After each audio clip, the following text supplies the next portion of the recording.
On the 4th of January 1989, two US Navy F-14s are vectored onto two Libyan MiG-23s. The Navy pilots, who had scared off similar MiGs many times before, closed in, head-on toward the enemy fighters. This time, however, the MiGs do not budge, but continued on a collision course.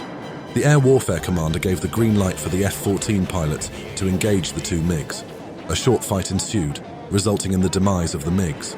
A few years earlier, on the 19th of August 1981, another two US F-14s intercepted and destroyed two Libyan Su-22s, known as the Gulf of Sidra incident.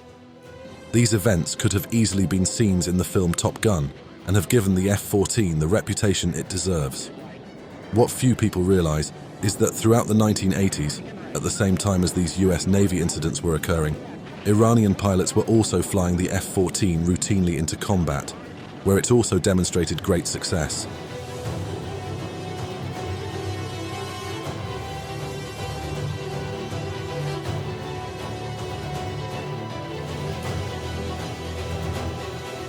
The story of these F-14 aces begins in the 1970s.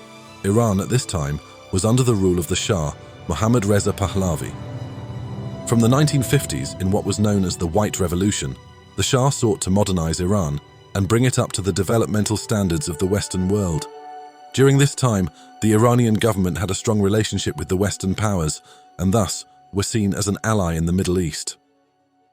In the early 1970s, the Imperial Iranian Air Force, as it was then known, sought to procure new fighters to combat potential threats, particularly that posed by the new MiG-25. The new MiG's capability was largely a mystery to the West, and Iran needed a strong deterrent for its northern border regions. Two options were on the table, the F-15 Eagle and the F-14 Tomcat. After demonstrations of both aircraft in the US for the Shah and his officials, Iran chose the F-14A to be its new frontline fighter. Save some classified components in the cockpit reserved for US Navy aircraft, the Iranians would receive 13 fully kitted F-14s, complete with Phoenix missiles in 1976. This was the first installment of a total order consisting of 80 aircraft and 700 missiles. Simultaneously, Iranian crews were sent to America for conversion training by US Navy personnel.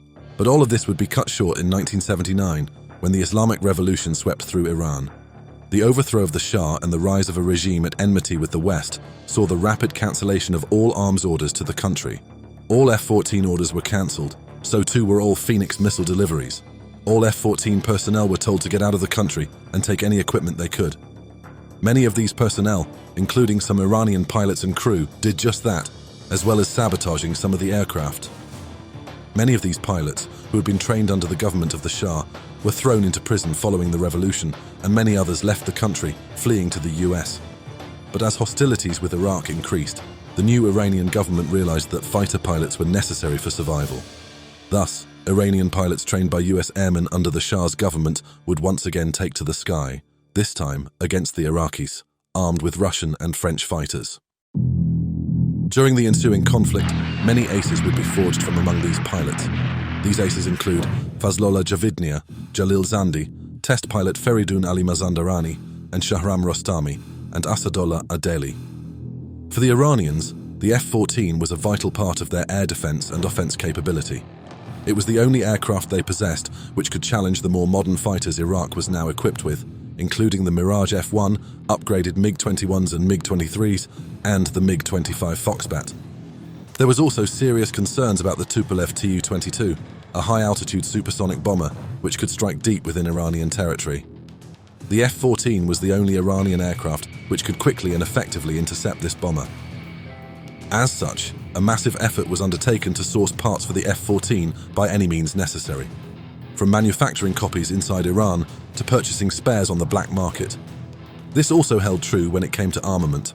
The limited number of Phoenix missiles led the Iranian Air Force to rig up makeshift weapons, which included taking surface-to-air missiles and converting them into Fox 1 capable weapons.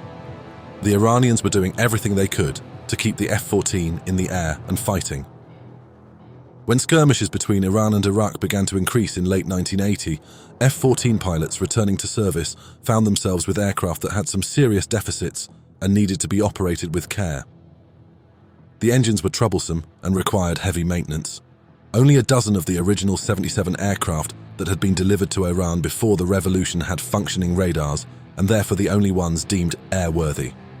By the time war broke out on September 22nd, shortages of fuel caused by Tu-22 strikes also meant that the cost of flying each aircraft, if they were still airworthy, was going to be high.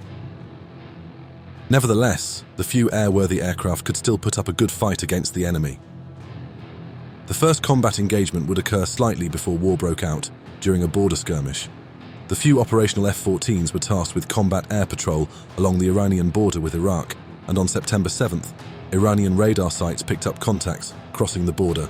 2 Tomcats were sent up to intercept. Upon arrival, the contacts had penetrated Iranian airspace and had been identified as MiL Mi-25 Hind attack helicopters. With a green light to engage, the first F-14 entered a dive towards the helicopters, attempting a Fox 2 lock, but losing 2 sidewinders to the heat of the desert beneath the choppers. Switching to guns, the Tomcat circled back and opened fire, downing one of the Hinds. This event marks the first ever recorded F-14 kill. Full-scale war would follow just over 2 weeks later. The few available Tomcats were rushed to the front lines, where they would see intense combat against an increasingly modernized Iraqi Air Force. One of the first Iranians to gain distinction in the conflict was Gholam Reza Khorshidi, a radar intercept officer, who in 1981 tracked 2 Iraqi Mirage F-1s entering Iran. Locking up one after the other, Khorshidi successfully fired a Phoenix missile at each aircraft, destroying the lead and damaging his wingman. This incident supposedly marked the first air-to-air victory using a Phoenix missile, and also the first time the Iranians downed the advanced French Mirage in combat. Over the next few years, 12 confirmed flying aces would be forged. Among them were several notable pilots: Jalil Zandi, Fazlollah Javidnia, and test pilot Feridun Ali Mazandarani. All 3 achieved 10 or more kills, setting them apart from all other jet-age flying aces. Of the 3, Jalil Zandi remains the most widely known both within Iran and abroad. This is in part due to his early success in the F-14, supposedly making him the first of the 3 aces to score 10 kills, and for some time he was considered the highest-scoring F-14 ace of all time. However, he would lose his title later in the war. Like many Iranian pilots from before the revolution, Zandi had a distrust for his new superiors, which in part played into his public image. In one instance, he was momentarily thrown into prison by Abbas Baba'eh, a lieutenant colonel infamous among pilots for his harsh treatment and revolutionary attitude. Nevertheless, Zandi's skill as a pilot made him somewhat indispensable. By the end of the war, Zandi had achieved 11 kills, 9 during the earlier years, and 2 unconfirmed victories during the closing days of the war in 1988, when he was ambushed by a flight of Mirage F-1s. Zandi and his RIO managed to hit 2 aircraft before escaping from the engagement. The second of these standout aces was Feridun Ali Mazandarani, another experienced pilot trained before the revolution. Mazandarani's career saw him oscillate between test pilot work and frontline combat in Iran. He also played a role in the Sejil missile program, which was discussed in a previous video. Before the revolution, in the early 1970s, he had been sent to the United States, where he flew training aircraft and did conversion training for the F-14. Throughout the war, Mazandarani relied on American tactics he had learnt. During one mission, on final approach to land from a 6-hour combat air patrol and low on fuel, Mazandarani and his RIO were ordered to cancel their approach and respond to radar contacts near Karg Island, an important port for Iranian oil tankers. Refueling in the air, the F-14 reached the ocean to find a flight of 13 aircraft on their radar. As he recalls, it was a strike mission, with 5 Mirage F-1s escorting 8 MiG-23s. Alone, Mazandarani and his RIO considered turning back, but were likely to be engaged by the enemy anyway. So, Mazandarani recalls setting altitude to 35 feet, reckoning the surface of the water could potentially throw off infrared and radar-guided weapons. Moments later, his REO calls missiles being fired. Flying low and fast across the ocean, Mazandarani began jinking to dodge and notch the missiles before dispensing chaff and flare. As the F-14 continued to push forward, the attacking aircraft began to break off and fly back to Iraq. Today, Mazandarani is credited with somewhere between 9 and 11 kills. As he recalls, he had managed to successfully hit 16 aircraft over the course of the war, though many of these were not confirmed as kills. The last pilot to mention is Fazlollah Javidnia. Although he never achieved the fame of Zandi or Mazandarani, Javidnia's skill in the F-14 may have been unparalleled. Today, he is recognized by some historians as the highest-scoring F-14 pilot of all time, with 12 aerial victories and 1 other claimed kill. Information surrounding these kills came to light sometime after the war, perhaps lending to his lesser fame within Iran when compared to his contemporaries. Aviation is said to have become one of the first Iranian pilots to be placed on an Iraqi Air Force hit list after several successful engagements early on in the war. It is claimed that his initial successes are what led to Iraqi pilots being advised to avoid engaging the F-14. As good as they were, these Iranian pilots were not the only aces in the sky. They went up against other very experienced pilots, including several Iraqi aces. Among them was MiG-25 ace Mohammad Rayan, who scored 7 kills during the war, 2 with a modified MiG-21 and 5 with the MiG-25 Foxbat. Rayan would himself become a victim of the F-14, with his feared MiG-25 being shot down during an engagement in 1986. Proof yet again that the F-14, despite its drawbacks, was still capable against faster aircraft. Throughout the war, the biggest threat the F-14s faced was the Mirage F-1. This was possibly due to a strategy employed by the Iraqis, in which flights of Mirages were sent out at low altitudes and with radars off, vectored onto Iranian targets by ground radar. Once positioned optimally within engagement range, the radar operator would give the signal for the Mirages to switch on their radars and climb. This tactic has directly been linked to the defeat of 4 F-14s during the conflict. It is also likely that the Mirage F-1 held the advantage over other Iraqi aircraft in terms of maneuverability, perhaps playing into its revered reputation amongst Iranian F-14 pilots. The pilots mentioned thus far are just 3 of the top-scoring aces flying the Iranian F-14s. Trained by the Americans during the time of the Iranian Shah, these pilots proved they were more than capable. Although often overlooked, F-14s in the Iran-Iraq war saw unprecedented combat use, defeated many capable fighter aircraft, and forged many ace pilots.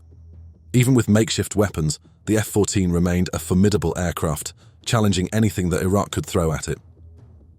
In a recent interview, the now-retired Mazandarani mentioned that throughout the war, the Iranians had tracked at least 180 kills with the F-14, 160 using the Phoenix, 10 using Fox 2 missiles and guns, and another 10 to maneuver kills.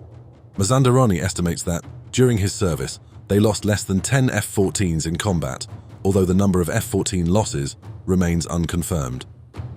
Today, it is often believed that during the war, Iran produced 12 flying aces, all of them on the F-14 Tomcat, and none of them well known outside of Iran. This is a testament to 2 things. Firstly, the dedication and training of the Iranian pilots prior to the revolution who employed the tactics they had learned from American airmen. And secondly, the capability of the F-14, even with its many problems and shortcomings. It is events like this that have helped immortalize the Tomcat as perhaps the most well-regarded jet fighter of the 20th century.